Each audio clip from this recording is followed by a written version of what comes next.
The Maasai are one of the culturally rich tribes in Kenya, a noble and dignified people who have proudly maintained their traditional lifestyle and cultural identity even with the pressures of the modern world.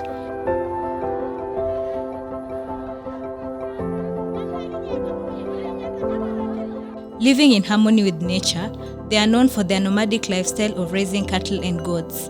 They are also known for their fierce warrior culture and their adherence to traditional customs and practices. They are truly unique with a rich history and culture.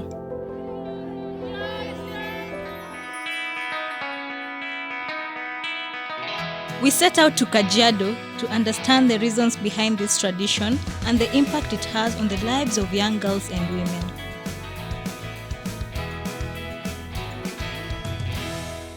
Kuandago FGM, hiyo ilikuwa under pressure cause hata age mates nilikuwa naona kuna importance kwa sababu age mates wangu walikuwa pia wana undergo through FGM. Despite all this, in the Maa community, a tradition has been passed down for generations: female genital mutilation, or FGM. It is a practice that has been condemned by modern society, yet it persists in some cultures. In the Maasai culture, FGM is a practice that is predestined in the life of a girl child. It is a reality that every young girl has to live with. It is performed on girls between the ages of 11 to 13 years, and then soon married off to a man chosen by her father in exchange for cattle. The girl has no say on whom she gets married to. In most cases, FGM often happens against a girl's will. It is a practice that has been termed as retrogressive and harmful to a woman's health. However, the Maa culture states otherwise.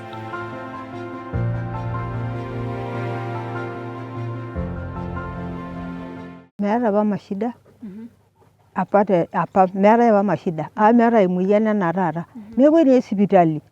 Nego kemurari agentiro nero nishu. Nilanga ngwar baya. Were rara ewe muya sapo wole. Neji mi wude ngara yinkiya mindoki amurar ene muya na ewe nkop. Nebale na bokil. Na idol rara ndaite atara bokil na jokiare muya.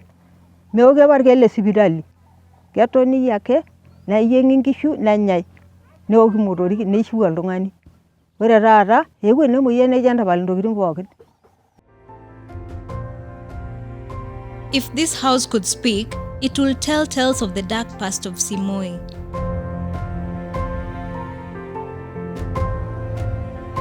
Simoi, not her real name, who went through female genital mutilation at a very tender age and now lives with the dreadful impacts of the harmful act. Niliundergo through FGM nikiwa 13 years. Nilikuwa class 5. Kuandago FGM, hiyo ilikuwa under pressure cause hata age mates nilikuwa naona kuna importance kwa sababu age mates wangu walikuwa pia wana undergo through FGM. Nilikuwa naona ni poa, pia wazazi wanaona lazima msichana, kama wewe ni msichana lazima upashwe tohara. The reasons for FGM vary from culture to culture, but in Kajiado, it is seen as a rite of passage into womanhood. It is also believed to control a woman's sexuality and preserve her virginity until marriage. Mtu mwenye anakuja kupasha tohara ni mama tu, ni shosh mwenye anakuanga amespecialize, kazi yake ni kupasha watoto tohara, wasichana. So mimi ili happen hivi, tulikuwa tumekaa familia nyumbani, tulikuwa tunataka kukula, ilikuwa jioni. Sasa mimi nikaona kuna shosha amekam, akaingia kwa nyumba, nikasikia tu nimegrabiwa, then nikaenda nikafanyiwa hiyo FGM. Nilibleed sana. So ilikuwa mbaya kwa sababu nilibleed excess na hapo hakuna kutumia antibiotics, hakuna kabisa. So unategemea tu kama ni kukufa ama survive. So I'm so lucky nilisurvive. Neeku na shida rara baleki enkop pookin. Isidai apa. Memoi iltung'anak. Meekure apa eyiuni amu emoyian. Ore peemoyian emurati oltung'ani nemoi neye. Nemekure apa kiyieu ina toki. Kitapala apa. Muna muyen. The act involves the partial or total removal of the external female genitalia. It is often performed without proper medical equipment and done by traditional circumcisers who have no medical expertise. This may lead to long-term health complications. My name is Effie. I'm a medic at the University of Nairobi. So some of the immediate complications that we experience at this the young girls actually experience. Immediately they undergo through what I personally term as severe pain. This pain can be very excruciating because you can imagine this is a sensitive area and they're just undergoing this procedure without any form of, pain relief or anything. So it's actually very painful. At the same time, immediately there will be bleeding that will be happening. And once you lose a lot of blood, at some moment you lose a lot of blood to a point where your body can undergo shock and actually you can end up having death if it's not managed quickly. Some of the other immediate complications we get to see is this bruising of the area, there's swelling, there's also formation of what we call an abscess. In simple terms, it's just forming pus, showing that there's an infection ongoing at that kind of point for the lady at that specific, the genital area, and which is very wrong because by the time you're experiencing an infection, it can go all the way to your bloodstream and spread to the rest of your body. Also, some of the immediate complications, so depending on how deep or how far the cut can go, these people can tend to have accidents. So they can go all the way, making the cut all the way to the back. So it can even affect the rectal area of the lady, so even affecting that system of the ladies. However, it's not just immediate, but also long-term. This procedure also has its own consequences. So long-term, we can find a risk of infection, but at this time, we're talking of infections such as HIV and AIDS. And I think that is a pandemic that we all know about. We all know that it requires a lifelong treatment, and we all know the misnomer and the stigma about HIV and AIDS. Above all that, there are some infections that, such as chlamydia, Neisseria, etc. I'll not belabor on all of them, but also this one require a high intensive form of therapy and medication, and these are some of the infections that we are getting to see them. Long term, they tend to experience what we call preterm labor, in that they give birth even before their time is due. They can also experience uterine rupture, that the uterus can actually rupture, but because of that long term effect of what they've undergone, the uterus can get infected, and also now it cannot be able to hold the baby long term. Also, we can look at long term that they can experience even pain during sexual intercourse, because now you've cut that area, you've cut the area where they experience sexual pleasure. So now that experience actually becomes something quite painful for them and not as enjoyable as it is supposed to be. Physiologically talking about her body and her system, we can get that these ladies normally experience an issue with their periods. So you find that instead of becoming regular as they used to be, they become irregular. Also, they complain of painful periods that actually come, and sometimes even they can miss their periods. They also undergo what we call PTSD, post-traumatic stress disorder, in which you find now their mood has changed, their affect has changed, how they relate with people socially, they're just blunt to society. They can experience anxiety, they can experience depression, but also their social interaction now has changed, because now they no longer feel the need to be a woman, the beauty of womanhood, because now what they consider sacred, what they consider to be the function of a normal woman, has now been affected, has now been injured. So it truly affects them also psychologically.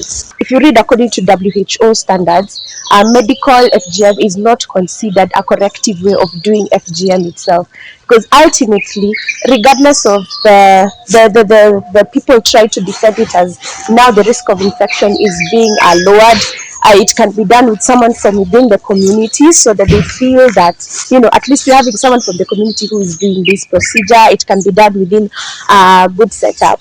The thing is, eventually there is no safe way to do FGM. Basically, what we do is just trying to manage the whatever complications that is arising. So if surgery is one of the ways that is needed, then we do surgery. And so in as much as the scar can heal, something else can happen. You can have, the pain during your menses, childbirth is coming at that point. And so as long as that scar is there, there's no full time frame in which you can completely say that this lady has healed from her scar. We meet Silantoi, not her real name, another young girl who lost her childhood to female genital mutilation.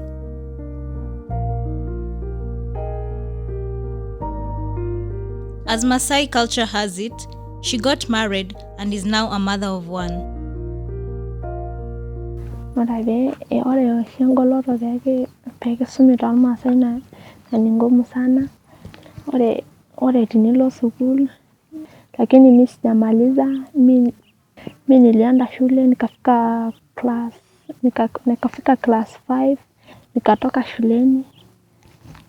Kutoka shuleni nikakuja kuolewa. Nikapitia challenges nyingi sana, nikaacha masomo. But kwa ndoto yangu mimi nilikuwa nataka nikuwe daktari. Nikaona aibu sana, marafiki zangu wanaenda shule, wananipita tu nikiwa kwa nyumba nikimfanyia mtoto wangu.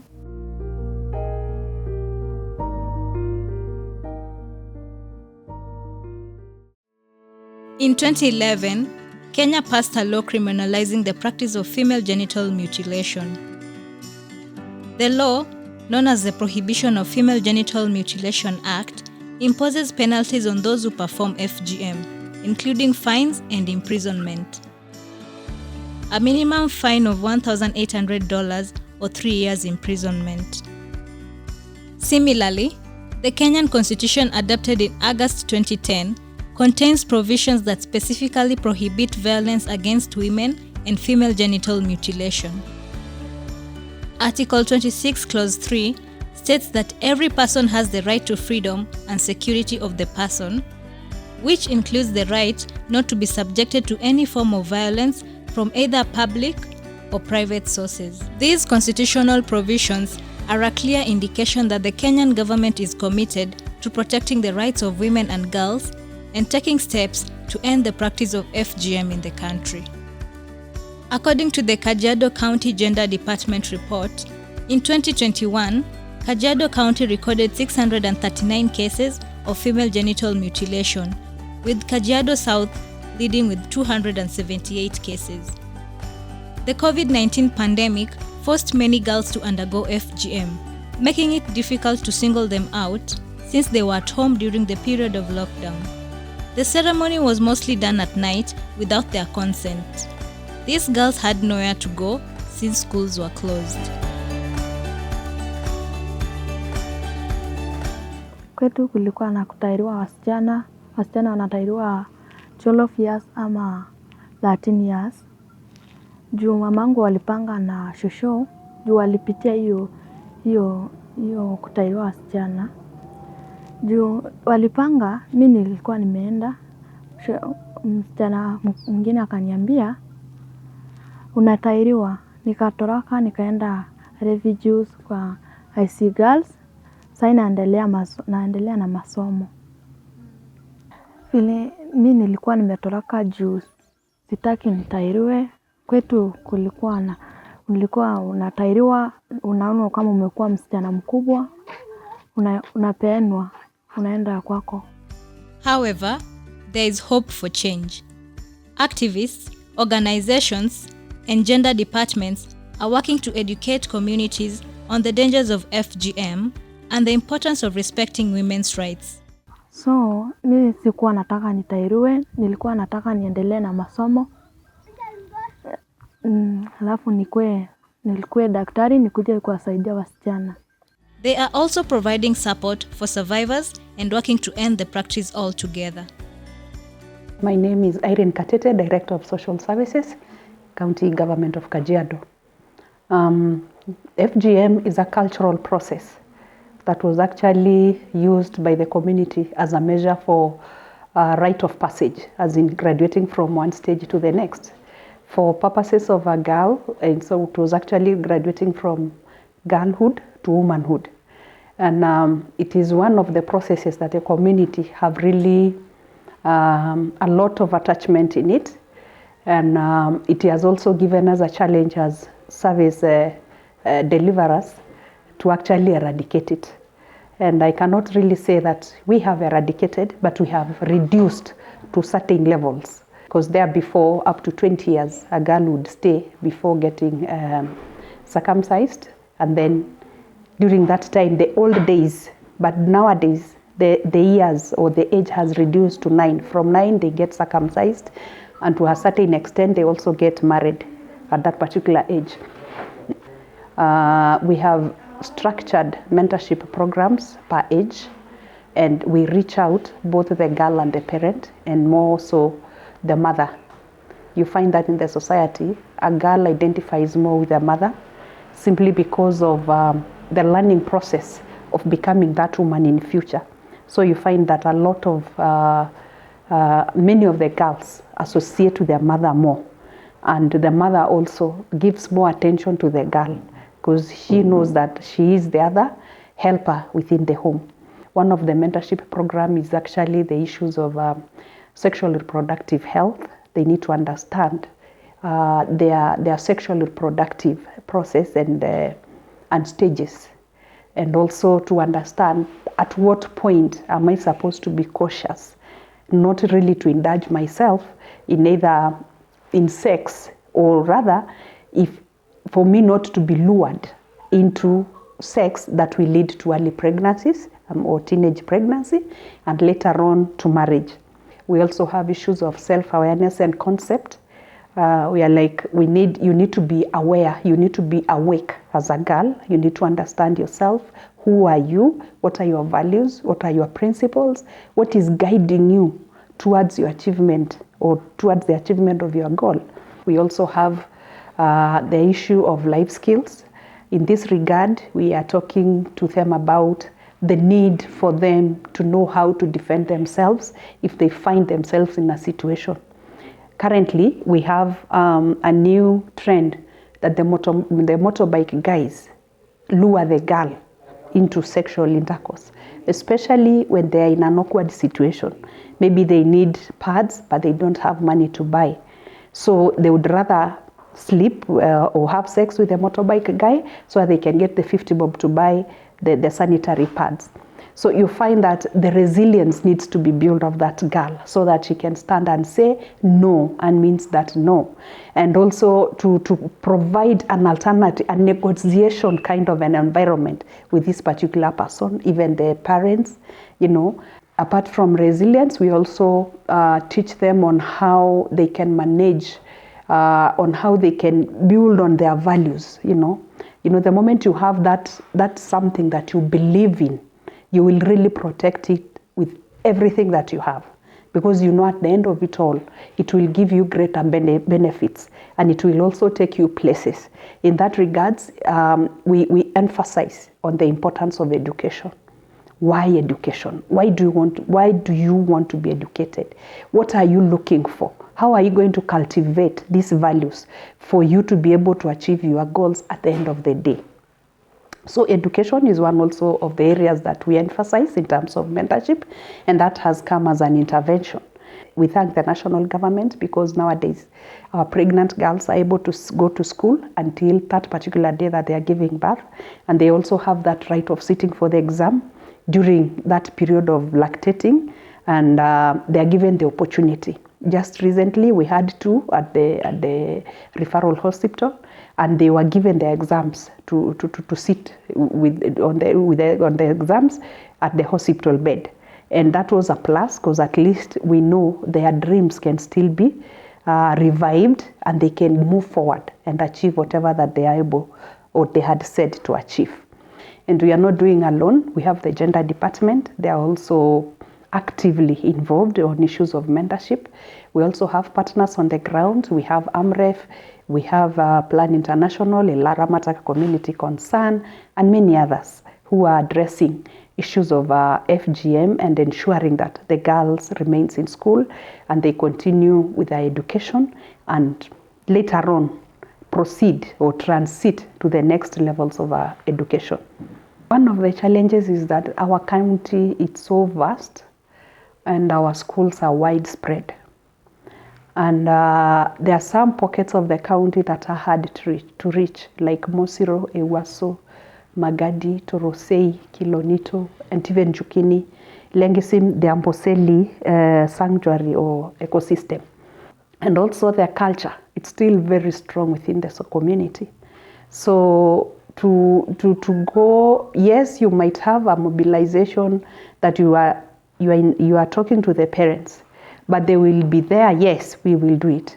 But later on you'll hear at a certain home, so and so crossed over to the border and the girl was circumcised. So the element of also cross-border issue is a challenge because we have our Maasais on the other end, and as a county we border Tanzania in this belt of Loitoktok all the way to Torosei. So that one is a big challenge. The other challenge is the element of mobility, because the county is so very fast, such that we are not able to reach each and every child or each and every school that we intend to go. We also have a big challenge on sanitary towels or kits, because when you talk of FGM, the element of affordability of that particular sanitary pad at that home level, it's another thing, and then it's not a priority. So you find that the girl will go an extra way to obtain it, even if it means sleeping with someone. We still have the element of FGM deep-rooted into the individuals, into the parents, because you will find that an age set, probably I'm the firstborn of the age set of my dad. My dad will say, my daughter will not be the first one of my age set not to go through circumcision. You see, because it is a letdown of the age set. It's a big challenge, but I thank God because the coming together of partners, we've really made huge strides in terms of ensuring that those that we have rescued have not gone back to be circumcised.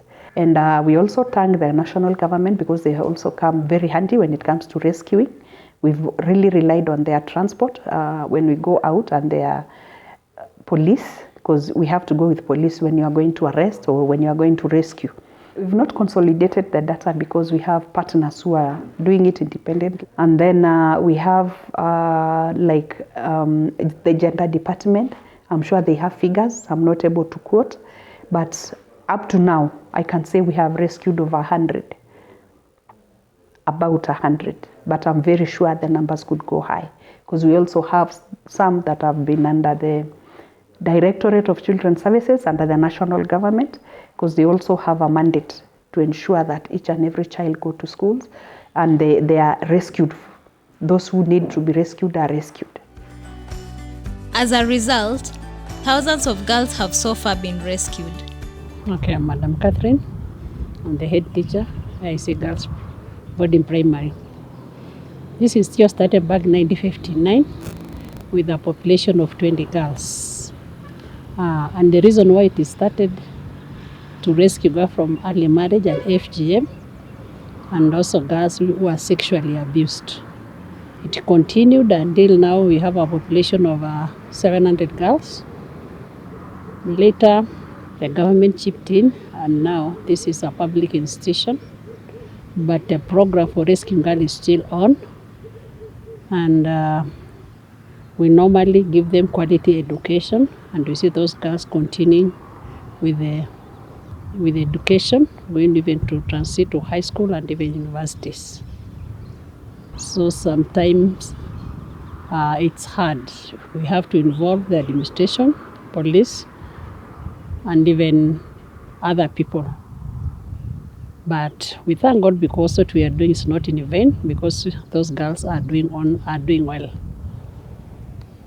Also, we've tried to talk to these girls, even with their guardians, at least so that we reconcile with their parents or their guardians. For those who listen to us, some our girls are able to go home. But we have those ones that their parents are still adamant, and that's why you see them, they are around here. So they call this place as home away from home. They are here all through, so this school is always on. My name is Njeri. Nimetoka Mashuru. Okay, nimelelewa Kajiado. So my story is FGM. Kwa napenda for 65 years man. So when I get this school, nimepokelewa na walimu na furaha.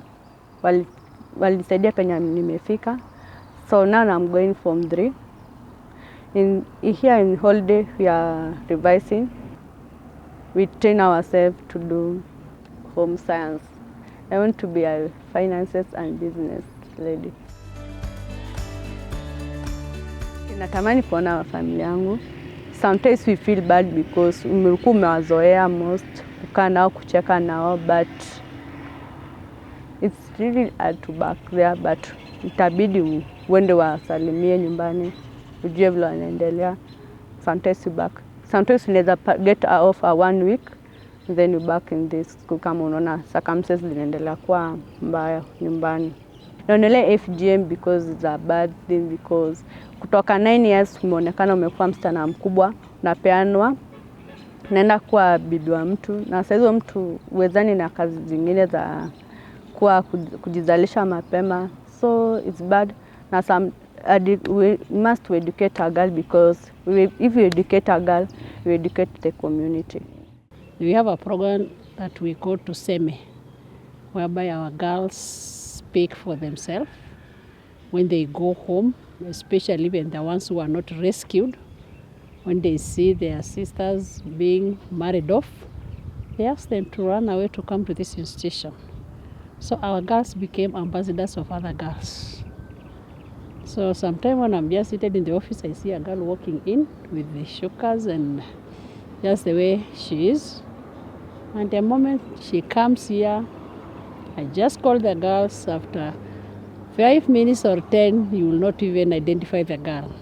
Because we have a policy that girl take care of a girl. So the moment she enters there, they give their own uniform, they give the requirement.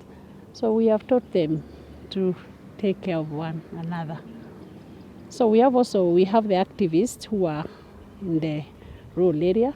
So when they see something happening with the chiefs, they bring the girls to this institution and we receive them. The challenges now we have that when they come in, who is going to take care of this girl? Who is going to educate them? Who is going to provide them their necessities? That is the challenge the school has. So that's why we look for well-wishers who are ready or who are supportive so that these girls can have an education. But the school undergoes a lot of challenges because it's not always that you get well-wishers. So sometimes if it goes to an extent that I, as the head teacher or other teachers, we assist the girls. Although the practice has not yet been eradicated, the aim is to change the perception of the Maasai people to do away with the FGM culture completely. Right now, as we speak, we have around 200 and something girls, and some are in high school already. So they transit to high school, but they come back again over the holiday they spend here. So we have those who are in colleges, who are in secondary, and now the majority are in primary school. It will require extra effort for the Maasai people to be convinced to do away with their FGM culture. It is a move that requires all parties to be hands-on: gender activists, the national government, as well as parents. There is a need to fight FGM. We must rise and educate the girl child.